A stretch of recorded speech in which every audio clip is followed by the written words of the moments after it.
बहुत लंबे सफर के बाद हम रात को गांव पहुंचे। उस चांदनी रात में गांव बहुत सुंदर लग रहा था। वहां एकदम शांति थी।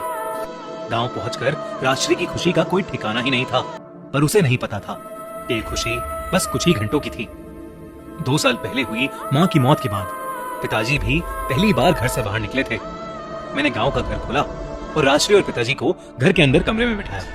मैं जैसे ही सामान लेकर कमरे में वापस आया तो मैंने देखा कि पापा सोफे पर बेहोश पड़े थे और उनका चेहरा सफेद पड़ गया था। मुझे समझ ही नहीं आया कि अचानक पापा को क्या हो गया है। राजश्री ने मुझे जल्दी से पापा को हॉस्पिटल लेकर जाने को कहा। हॉस्पिटल गांव से दूर शहर में था और मैं उस हालत में राजश्री को अकेला नहीं छोड़ना चाहता था, पर राजश्री की हालत ज्यादा ट्रैवल करने लायक नहीं थी।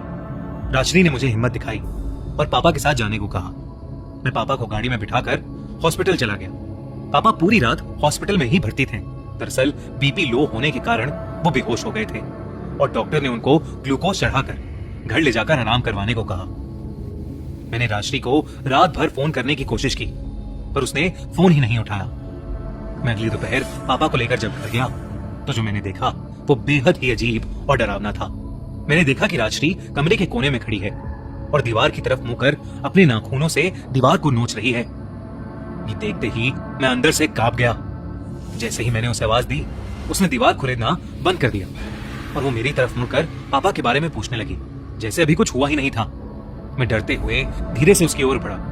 मुझे लगा कि शायद ये सब स्ट्रेस का नतीजा है, तो मैं राजश्री को कमरे तक लेकर गया और उसे वहां सुला दिया। मैंने डॉक्टर को फोन करके उसको सब बताया, तो उसने भी राजश्री की हरकतों को थकान और स्ट्रेस बताकर राजश्री का खास ध्यान रखने को कहा। अगले 2 दिन कुछ नहीं हुआ। फिर एक रात अचानक से मेरी नींद खुली। राजश्री बेडरूम में नहीं थी। मैंने उसे पूरे घर में ढूंढा, लेकिन वो कहीं नहीं मिली। उसे ढूंढते ढूंढते जब मैं आंगन में पहुंचा तो मैंने जो देखा वो देखकर मेरे होश उड़ गए। मैंने देखा कि राजश्री छत के कोने की तरफ उल्टी चल रही थी। वो साथ ही कुछ बड़बड़ा भी रही थी।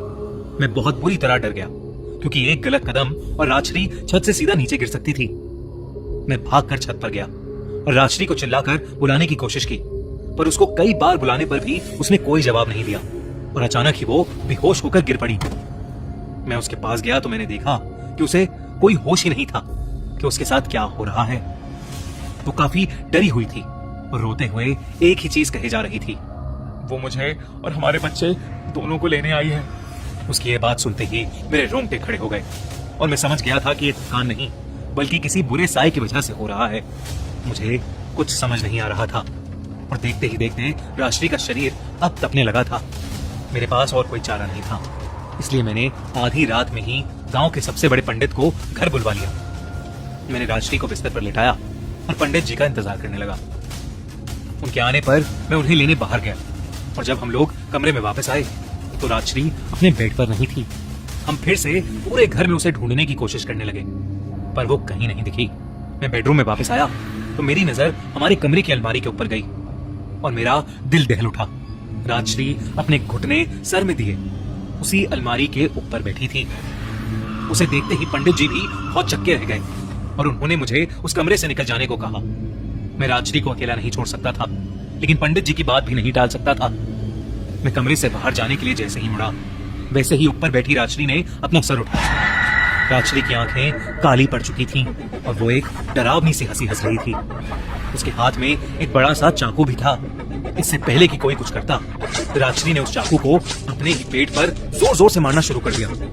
चाकू मारते हुए वो बस हंसती जा रही थी। कुछ ही पलों में राजश्री बेहोश होकर अलमारी से नीचे गिर गई। मैं ये सब देखकर सुन पड़ गया था और मेरी आंखों से आंसू आने लगे। पंडित जी ने मुझे राजश्री से दूर किया और मुझे वहां से जल्द निकलने के लिए कहा। उन्होंने बताया कि करीब 50 साल पहले इसी गांव में एक लड़के ने एक छोटी जाति की लड़की से शादी की थी। शादी के 1 साल बाद उनका बच्चा भी होने वाला था, पर उस लड़के के घर वालों को ये मंजूर नहीं था। इसलिए उन्होंने उस लड़की और उसके पेट में पल रहे बच्चे को बेरहमी से मार दिया था। तब से लेकर आज तक हम गांव में कभी भी किसी गर्भवती महिला को अकेले नहीं छोड़ते हैं। कहते हैं कि उसी लड़की का साया किसी को भी मां नहीं बनने देता। ये सब सुनकर मैं तड़प तड़प कर रोया। मेरी जिंदगी उस एक हफ्ते में पूरी तरह बर्बाद हो गई थी। मैं आज भी हर दिन अफसोस करता हूं कि मैं राजश्री को उस गांव में क्यों लेकर गया। अगर उस गांव में नहीं जाता तो शायद आज वो मेरे पास होती।